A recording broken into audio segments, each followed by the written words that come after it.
हम ये समझते हैं कि जब भी हमें कोई दो तीन बिंदु समदूरस्थ दिए हो तो सबसे बढ़िया चीज हम क्या करेंगे कि जो हमें जैसे ए और बी और सी तीन बिंदु दिए हुए भाई, इन तीन बिंदुओं में हमसे कह रहा है कि ए बी से और सी से समदूरस्थ है, यानी कि ये बिंदु बी से और सी से समदूरस्थ है, ये बिंदु इससे भी इससे समदूर, यानी कि समदूरस्थ का मतलब समान दूरी पर है।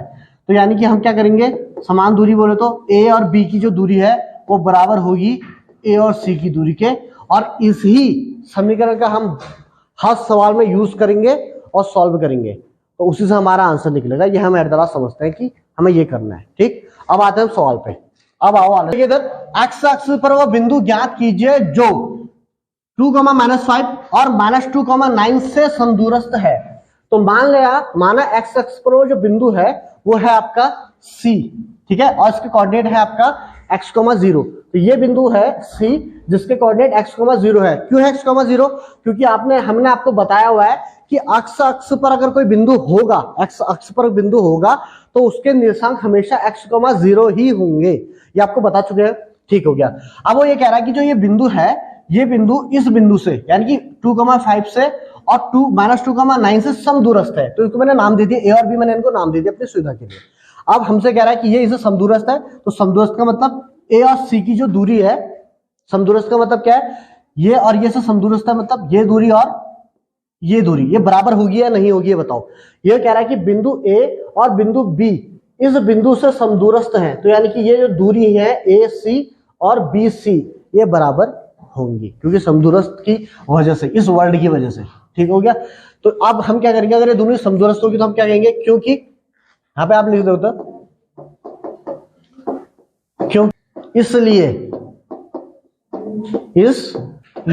क्या होगा बताओ, सी ए ये बराबर किसके होगी, सी बी के। ये समझ में आ गया। ये दूरी होगी वो इस दूरी के बराबर होगी। इतना होने के बाद हमने कुछ नहीं करना, हमने इन दोनों वैल्यू दूरी को लिख लेना है यहाँ पे। अब दूरी कैसे लिखी जाएंगी, सी ए जब दूरी निकालेंगे तो सी ए दूरी हम दो निकालेंगे तो सब भूल जाओ, आप इन दो बिंदुओं के बीच की दूरी का सूत्र लगाएंगे। दो बिंदुओं के बीच की दूरी, तो दो बिंदुओं के बीच की दूरी क्या होती है, x2 - x1 का whole square plus y2 - y1 का होल स्क्वायर, ये होता है दो बिंदुओं के बीच की दूरी। ठीक है। अब यहाँ पहले इसका हम वैल्यू रख लेते हैं। यहाँ पे जब हम सी ए निकालेंगे, यानी जब हम सी और ए निकालेंगे, उस केस में हम किसी को भी x1 y1, इसको x1 y1 मान लेता हो, या इसको x मान लो, या इसको x2 मान लो तो इसको x1 y1 मान लो। ऐसा कुछ नहीं है कि आप इसी को मानना है कुछ। ठीक है, आप किसी को भी x1 y1 और किसी को भी x2 y2 मान सकते हैं। तो मैं अपनी सुविधा के लिए क्या करता हूं कि इसको मान लेता हूं x1 y1 और इसको मान लेता हूं x2 y2। तो अब मुझे क्या करना है, ये वैल्यू यहां रख देनी है। तो आप देखेंगे तो x2 कितना है आपका, x2 है आपका -2, x1 कितना है आपका, x1 है आपका x का होल स्क्वायर प्लस y2 कितना है आपका 9 -0 का होल स्क्वायर। तो ठीक है, इसको आप जितना सॉल्व कर सकते हैं उतना सॉल्व करके लिख देते हैं यहाँ पे। ये तो आपका माइनस और माइनस है, दोनों माइनस है, तो माइनस हम कॉमन लेंगे, उसका स्क्वायर कर देंगे तो प्लस हो जाएगा। तो मैं इसे डायरेक्ट क्या लिख सकता हूँ, 2 + x का होल स्क्वायर लिख सकता हूँ। और 9 - 0 9 होता है, और 9 का स्क्वायर कितना हो गया आपका 81 हो गया। इधर तो हमारा ये आ चुका है। अब हम देखते हैं इधर क्या आता है। अब हम निकालेंगे सी बी। हम क्या निकाल रहे हैं, सी बी, यानी कि सी और बी इन दो बिंदुओं के बीच की दूरी निकाल रहे हैं। तो अब हम जो बिंदु है वो x2 y2 इसको नहीं लिखेंगे। अब हम क्या करते हैं, इनमें से सी और बी में से एक को x1 y1 मानते हैं, एक को x2 y2 मानते हैं। तो ये तो मेरा पहले से x1 y1 है, ठीक है, मैं डायरेक्ट क्या करता हूँ, इसको x2 y2 मान लेता हूँ। ठीक है, ज्यादा दिक्कत नहीं है। सूत्र तो वही होगा आपका x2 - x1 का whole square plus y2 - y1 का होल स्क्वायर। अब सिर्फ क्या हुआ कि इनकी वैल्यू बदल गई। अब x2 कौन हो गया, अब x2 कौन हो गया आपका 2 हो गया, और x1 कौन हो गया आपका, ये तो आपका x ही है क्योंकि निकालना है आपने। और y2 कितना हो गया आपका, y2 हो गया आपका -5, और y1 कितना हो गया आपका 0, तो होल स्क्वायर। अच्छा, अब एक लाइन उसे और सॉल्व कर लेते हैं। 2 - x का होल स्क्वायर है तो उसको 2 - x का होल स्क्वायर ही लिखते हैं, इसमें कुछ नहीं कर सकते। यहाँ -5 - 0 -5 - 0, तो -5 - 0 -5 आ गया, और -5 का अगर स्क्वायर करोगे तो माइनस का स्क्वायर प्लस और 5 का स्क्वायर 25, इतना आपका ये आ चुका है। ठीक है, अब इसके बाद हम कैसे हल करेंगे हम देखते हैं। पहले इसको हम लिख लेते हैं अगले पेज में। हम यहाँ तक पहुंच चुके थे, ठीक है।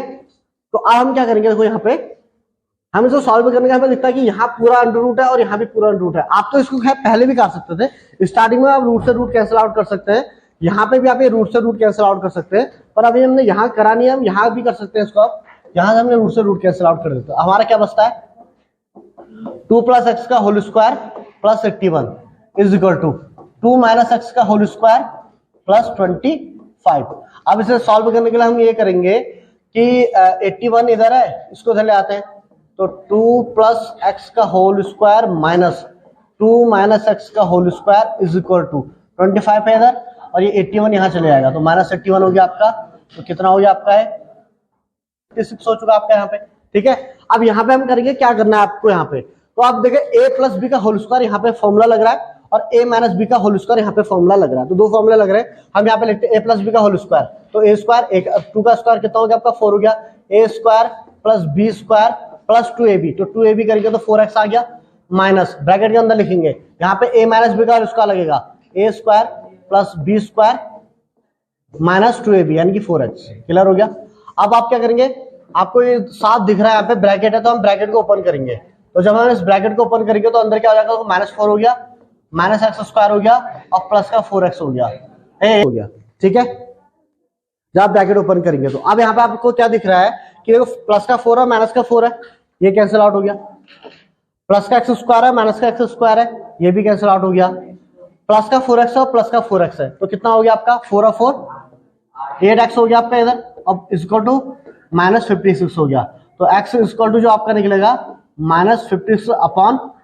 तो आप क्या करेंगे, यहाँ जो इसकी वैल्यू आ गई कितनी, आपकी तो -7, तो जो x की वैल्यू है वो कितनी निकल गई आपकी -7। तो यही है, यहाँ पे जब आप गए होंगे ना तो आपको यहाँ पे बड़ा डिफिकल्ट लगा होगा कि बड़ा मुश्किल है, पर अगर आप मैथ का आपको फॉर्मूले सर्वसम का याद है तो आपने a + b की सर्वसम का यहाँ पे लगाई, ये माइनस अपनी जगह रखा, और यहाँ a - b की सर्वसम का यहाँ पे लगाई, और ब्रैकेट लगाना आपको ध्यान रखना है क्योंकि ब्रैकेट के बाहर से माइनस बैठा हुआ है। इतना करने के बाद जैसे आप अगले स्टेप में आए तो आपको साफ दिख जाएगा कि आपकी सारी चीजें प्रॉब्लम्स है, x स्क्वायर है, ये है, ये आपके कैंसिल आउट हो गए, आपका सिर्फ x बच जाता है और आप उस x को सॉल्व करके x की वैल्यू बड़े आसानी से आप निकाल देते हैं। तो अब हमें क्या मिल चुका है, x = -7। तो यानी कि यहाँ पे क्या आ गया आपका जो x जो बिंदु था ना, यह बिंदु कौन हो गया -7,0। तो जो हमसे कह रहा था कि x अक्ष पर बिंदु ज्ञात करो, तो यानी x अक्ष पे -7,0 वो बिंदु होगा जो बिंदु -2,9 से और 2,-5 से समदूरस्थ होगा, यानी कि समान दूरी पे होगा।